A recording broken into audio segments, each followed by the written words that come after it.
श्री चंद्रशेखर जी, धन्यवाद। घड़ी का और समय का ध्यान रखो।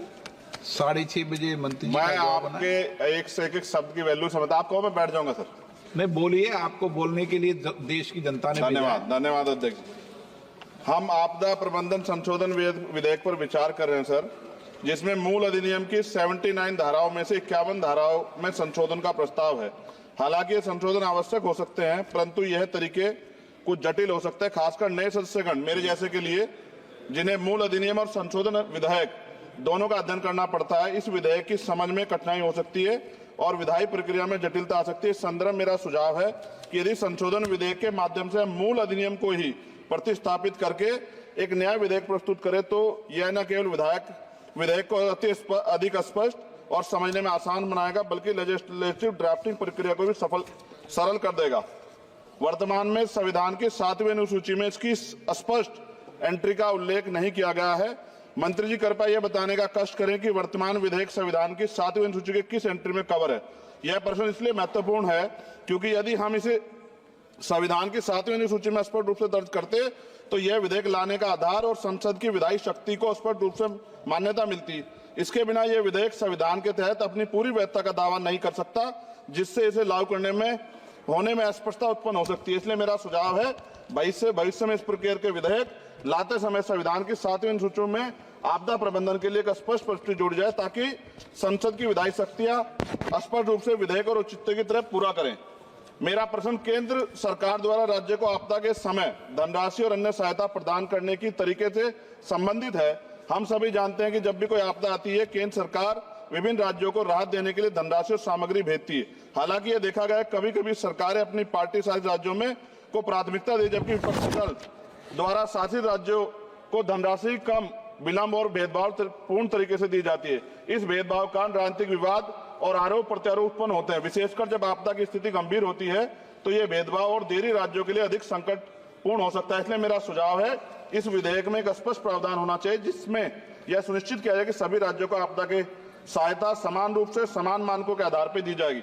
यदि प्रारंभिक सहायता प्रदान की जाती है तो यह सभी राज्यों के लिए समान और किसी भी राज्य में भेदभाव का शिकार उसको ना होना पड़े। साथ साथ विधेयक में यह प्रावधान है कि आपदा डाटाबेस के साथ अगर आर्टिफिशियल इंटेलिजेंस, रिमोट सेंसिंग और डाटा एनालिटिक्स जैसी टेक्नोलॉजी का इस्तेमाल कर डाटाबेस की उपयुक्तता बढ़ा सकते हैं।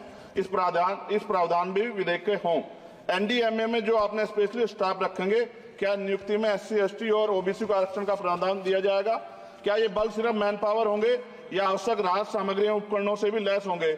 इन बलों को वित्तीय संसाधन भी देने होंगे जिससे प्रभावी ढंग से कार्य कर सकें।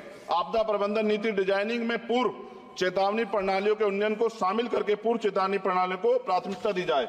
आपदा प्रक्रिया कोष में ऐसे प्रावधान होने चाहिए कि आपदा होने के 24 घंटे में ही प्रभावित राज्य जिला प्रशासन को एक निश्चित प्रारंभिक राशि जारी हो सके। जापान जैसे देशों के तरह 72 घंटे की महत्वपूर्ण प्रतिक्रिया योजना को लागू करना, ताकि समय और बचाव कार्य कुशल समन्वय हो। जनता और NGO को भी एक्ट के तहत बनी सभी एजेंसीज के साथ मिलकर काम करने की योजना पर बल दिया जाना चाहिए। किंतु संशोधन विधेयक में ऐसा कोई प्रावधान नहीं दिखता जो कि आपदा के समय नागरिकों, NGO और सामाजिक संगठन रोल को सुनिश्चित करे। आपदा राहत को नागरिकों के लीगल राइट बनाने पर जोर देना चाहिए।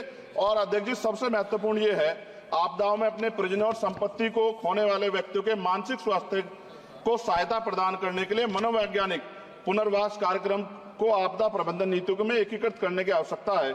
वायु प्रदूषण ये भी एक तरह का डिजास्टर है। दिल्ली और NCR के तमाम क्षेत्रों में अध्यक्ष जी इतनी बुरी हालात है, हवा जहरीली हो गई है, मेट्रो सिटी में सब जगह हाल है। इसको भी इसमें जोड़ा जाना चाहिए। लोगों का जीवन कीमती है, लोग जब सुरक्षित नहीं रहेंगे तो फिर जीवन कैसा? सर, नगीना लोकसभा क्षेत्र से मैं आता हूं सर।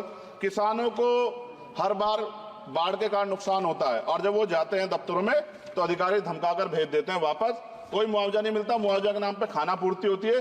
सभी लोगों में चिंता है अध्यक्ष जी। इसलिए मैं माननीय मंत्री जी से मांग करूंगा कि जो मांगे हमने इसमें रखी हैं, अगर उनको जोड़ दिया जाए तो इसका फायदा आम जनता, किसानों, सब उन वर्गों को मिलेगा जिनके लिए हम लोग सोचते हैं। और भारत बड़ा देश है, बड़ा भूभाग है, कहीं बाढ़ है, कहीं अग्नि है, कहीं जो है रेत की समस्या है, तमाम तरह की मुसीबतें यहाँ है।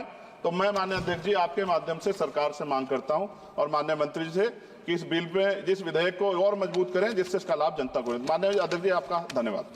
नहीं, नए सदस्य हैं, लेकिन उन्होंने बहुत अच्छा